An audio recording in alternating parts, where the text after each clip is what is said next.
होगा तो शेल होगा हमारे पास n। तो मीन्स हमारे पास ये प्रिंसिपल क्वांटम नंबर है 1 2 3 4, ये हमें बताता है शेल्स के बारे में। अगर principal quantum number n equal to 4 होगा तो मीन्स हम फोर्थ शेल की बात कर रहे हैं। अगर n इक्वल टू 3 है तो हम थर्ड शेल की बात कर रहे हैं, m शेल की बात कर रहे हैं, ठीक है। तो इस तरह जो है वो ये हमारे पास एटम्स के अंदर टोटल शेल्स कितने होगा, हमारे पास वो 4 शेल हो गए। अब हम देखेंगे कि इन शेल्स के अंदर फर्दर जो है वो सब शेल कितने हैं।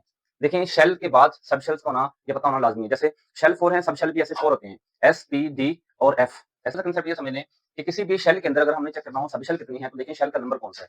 अगर तो वो फर्स्ट शेल है तो उसमें एक सब शेल होगा पहले वाला s, और अगर हमारे पास शेल नंबर 2 है तो उसमें सब शेल 2 होंगे, कौन से, फर्स्ट वाले 2। तो यहाँ अगर हम लिख लें कि जो हमारे पास फर्स्ट शेल है इसमें सब शेल कौन सा होगा, इसमें सब शेल हमारे पास सिर्फ होगा s पहले वाला, ठीक है। और जो सेकंड वाला सब शेल है उसमें सब शेल होंगे 2 s और p, थर्ड वाले में होंगे 3 s p d, और लास्ट वाले होंगे 4 के 4 s p d और f।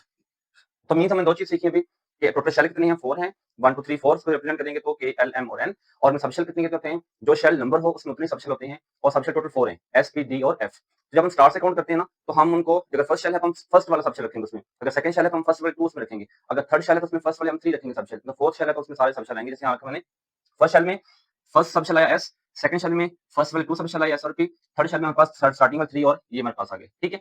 इसके बाद जो सब शेल हैं इनमें इलेक्ट्रॉन्स कितने कितने आते हैं, क्योंकि देखें जो इलेक्ट्रॉन को हम डिस्ट्रीब्यूट करते हैं तो हम सब शेल्स के अंदर इलेक्ट्रॉन रखते हैं, तो ये पता होना चाहिए कि जो s है उसमें मैक्सिमम इलेक्ट्रॉन कितने आ सकते हैं, p में मैक्सिमम इलेक्ट्रॉन कितने आ सकते हैं, d में मैक्सिमम इलेक्ट्रॉन कितने आ सकते हैं, और f में मैक्सिमम इलेक्ट्रॉन कितने आ सकते हैं। तो सीखते हैं जो s है उसमें मैक्सिमम जो इलेक्ट्रॉन आ सकते हैं वो हमारे पास होते हैं 2, p में मैक्सिमम इलेक्ट्रॉन आ सकते हैं 6, और d में मैक्सिमम इलेक्ट्रॉन आ सकते हैं 10, f में मैक्सिमम इलेक्ट्रॉन आ सकते हैं 14।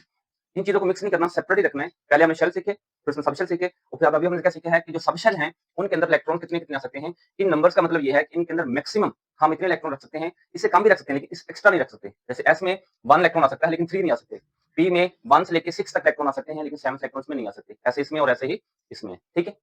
अब इसके बाद